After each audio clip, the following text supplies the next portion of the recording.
I was very lucky that I grew up in a home and with a family that was in love with the arts. I grew up in Pittsburgh, Pennsylvania. My parents were both college professors, academics, and my brother and sister and I, they took us to everything. They took us to ballets, symphonies, operas, Shakespeare, plays, musicals, but we especially love musicals.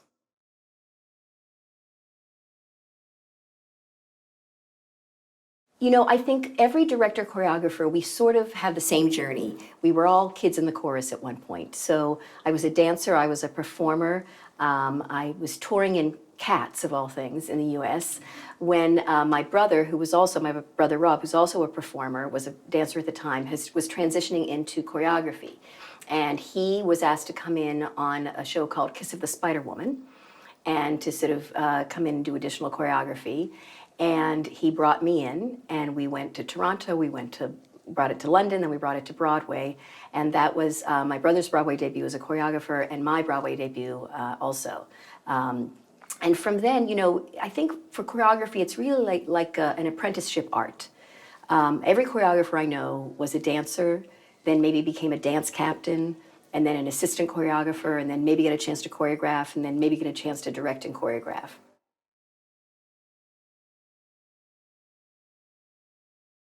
I was sort of excited and nervous because there'd been a very successful production of Anything Goes at Lincoln Center with Patti LuPone. But that was in 1987, 88, something like that. So I thought, well, I think enough time has passed. Maybe it's time we could do a new production of Anything Goes.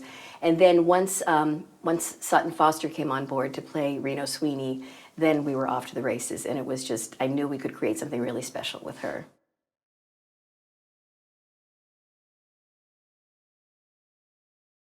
I don't come from a musical theater family. My dad worked for Chevrolet. He was a car dealership salesman man. My mom was a mom.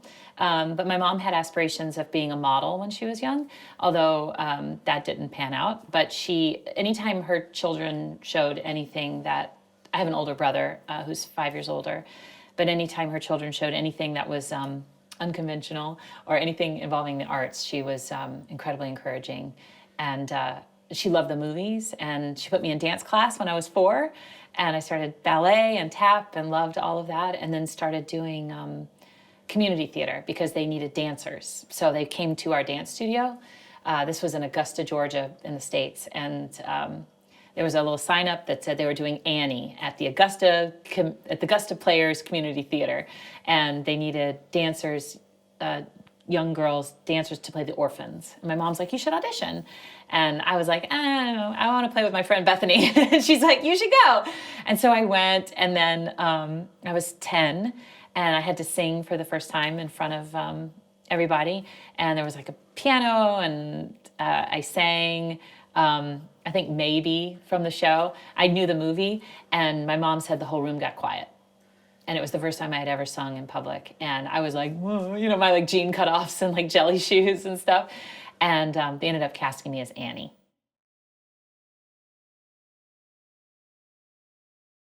We'd go to the library and get cassette tapes of one of the very first cassette tapes we checked out was Me and My Girl.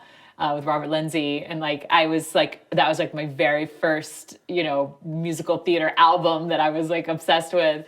And Me and My Girl was actually my first show that I ever saw professionally. I was 15, and the tour of it came to Detroit. We were living in Detroit at the time, and I remember seeing that. It wasn't with Robert Lindsay, but I remember seeing that for the first time and being like, what is this? I want to be a part of this world. So growing up, the person that I was the most obsessed with was Patti LuPone. I'm still Patti LuPone's #1 fan. She did a concert version. There was a celebration for a Sondheim celebration at Carnegie Hall. This was in 92 or 91. And she sang a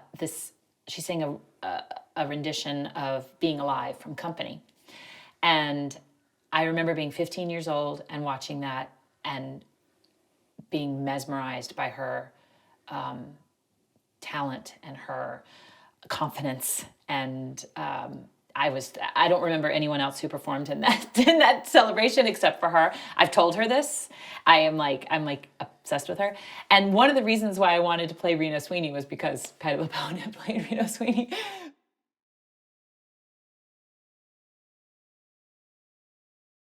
Yeah, you know, Sutton had already won a Tony Award for Thoroughly Modern Millie, and had done many other Broadway shows.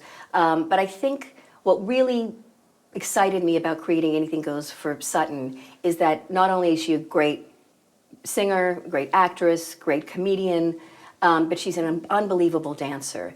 And I think, you know, for me, I think the really exciting thing is that we could build these big production numbers around her and her talent as a dancer.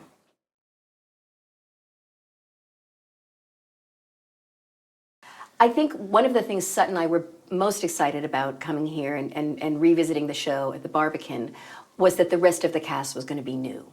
That we had a blueprint of a show and she had the essence of this character. But the most exciting thing was to work with these new cast members. And of course, the best is that she gets to perform with Robert Lindsay. And he's so brilliant. I've been a huge fan of his ever since I saw him in Me and My Girl on Broadway. And when I first met with Robert, I said, you know, you came to Broadway, you stole our hearts, and then you broke our hearts because you never came back. And so to get the chance to work with him, I just adore him. I think he's brilliant, and he moves so beautifully, and he's just such a brilliant comic actor, but also gives his characters depth and balance. And I think he and Sutton, there's something just magical about the two of them together. And what's great about it is that it's sort of Moon and Reno have this incredible chemistry, but so do Robert and Sutton.